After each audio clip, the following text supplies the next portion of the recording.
Hey guys, welcome to Brian's Man Cave. So today's just kind of like one of my discussion pieces.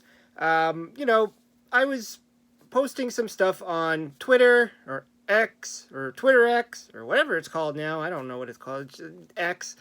Anyways, I've been posting some fun stuff like some memorable Nintendo games that I remember playing. Games like, Mike Tyson's Punch Out, asking people if they ever were able to beat Mike Tyson. And more recently, I was talking about Dragon Warrior, stuff like that. Some of these games that I remember playing. But, anyways, a discussion kind of happened where this gamer, she said that when she was younger, yeah, she was able to beat Mike Tyson's Punch Out and grind through games like that. But today she's noticing that her kids, she has a bunch of kids, they love gaming, but they can never grind through these types of games anymore. And she thinks that, maybe they're just different or for whatever reasons, like maybe it just didn't get passed down to them. And someone responded back saying, I don't think it's that. I think it's that there's this too many games now. There's just so many games. There's an abundance of games. And these kids are just, they got so many options. And back when we were playing games, we clearly didn't. I mean, we some people might have had fairly big collections. Maybe you traded with your friends and your community. But in general, I mean, we typically didn't have as many game options as we do today. And I thought about that. I'm like, that's kind of an interesting, deduction there. Is that really the case? And or has just gaming in general shifted? Now I kind of started thinking about back to when I first started gaming, when I was a little boy gaming on my Intellivision. I was playing games like Astro Smash, and Burger Time and Donkey Kong, and I was playing these types of games that were pretty much single screen in most cases. Maybe the color changed a little bit. Burger Time had a bunch of different stages, but eventually you just start to loop through them. Most of the time you were playing to either best your previous score, or you were just playing because it was just fun. And I that's what I did. I would just pop in a game, I'd play for a little bit, and then I would move on to another game. There was no going for an ending of some sort. Then when the Nintendo kind of came into my life, I kind of had the Commodore 64 as well, which is, similar. A lot of games you had to, if you wanted to beat the game, you had to play and grind through the game until you got to the end. And of course, the Nintendo was the same. And I'm not just limiting it to these. These are just ones from my experience. I mean, yes, there was people who had a Sega Master System. There was people who had the Genesis. There were people who had a GameCube. Going through the years, we all had different systems, various types of systems. But I'm thinking back when my experience during the Nintendo NES era, games like I just mentioned with Punch Out. Um, we would want to beat the game. Oftentimes we would either rent it. I mean, we had the option to rent back then. We'd go to the rental store and get this for, depending on how long they would rent it out. You might get, if it's a brand new game, you'd probably only get like one night. If it was a new release or an older game, you'd probably get it for a whole week.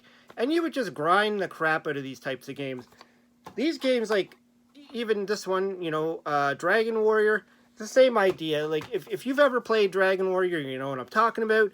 When you start this game, you have nothing, and you got to beat the crap out of slimes. Just keep hammering away at slimes, and slowly but surely your level's going to start to increase.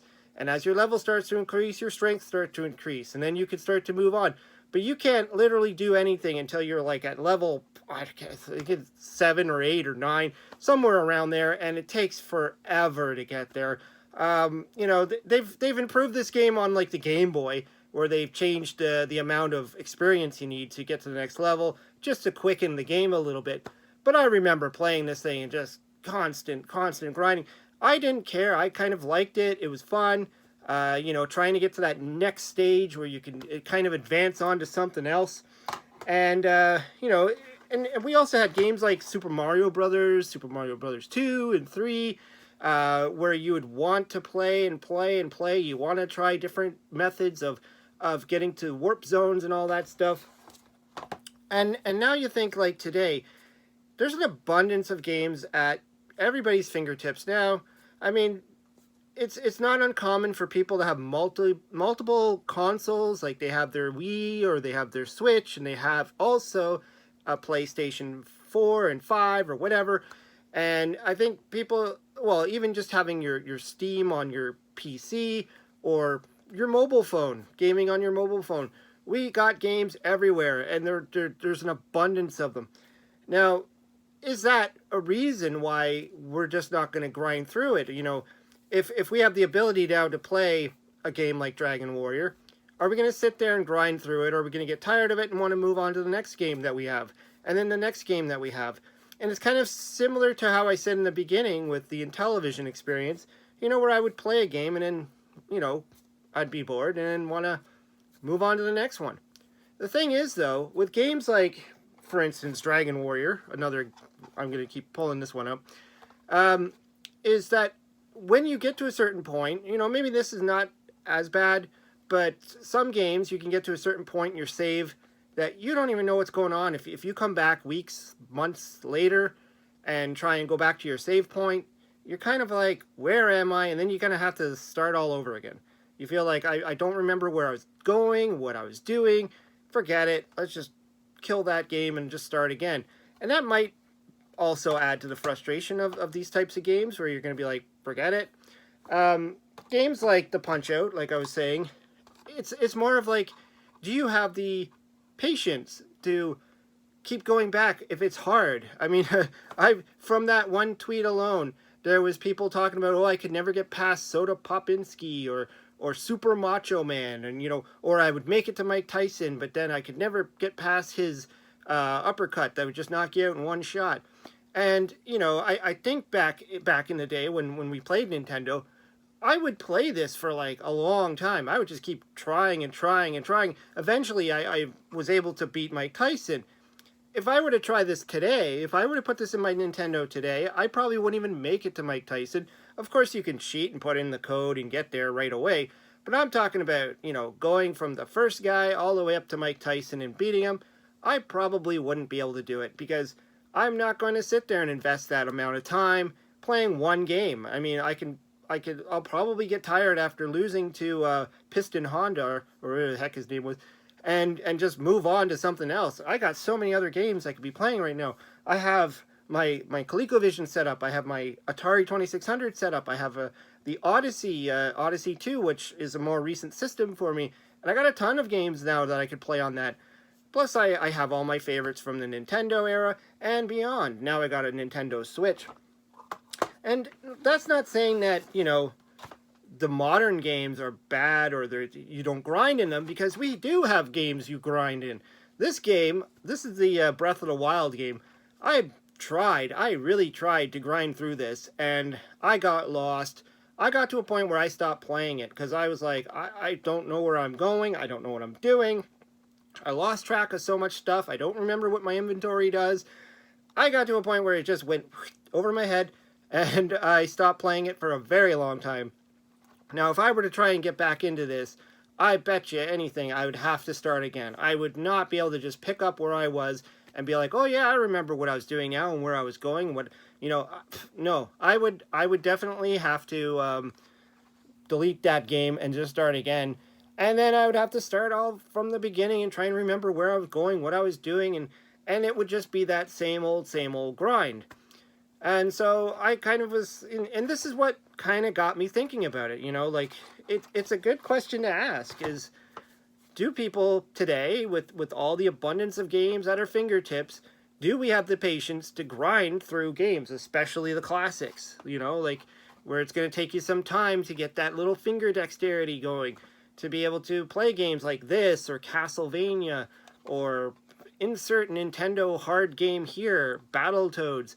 You know, we all will say, hey, I used to be able to complete this game back when I was a teenager, but I probably won't be able to do it today.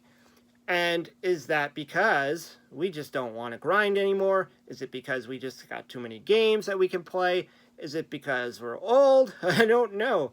The younger generation, Are they going to want to play games like this? Are they going to want to grind and continuously hit slimes until they get, 10,000 friggin' points for them to move on to the next section of the game? Or are they going to say that this is boring, I don't want to do this, I want to play whatever everybody's playing right now? I mean, there is games like Call of Duty and stuff where it's like, you're online with other people, there's open world, and, those are a completely different style of game. I'm not going to talk about those ones because those are things that I don't really get into myself, and I know that a lot of that has to do with communicating with other people online. And there's games where you have to build quests and all that. You're not necessarily grinding the way you were grinding on this. But anyways, I want to hear what you have to say, because I just thought it was a great little conversation on my Twitter, or X, or Twitter X. And it just kind of sparked some thoughts in my head, and I thought maybe you think the same way. I don't know. Anyways, throw some comments down below. I always like to hear what you have to say. I hope you subscribe, and we'll talk to you later.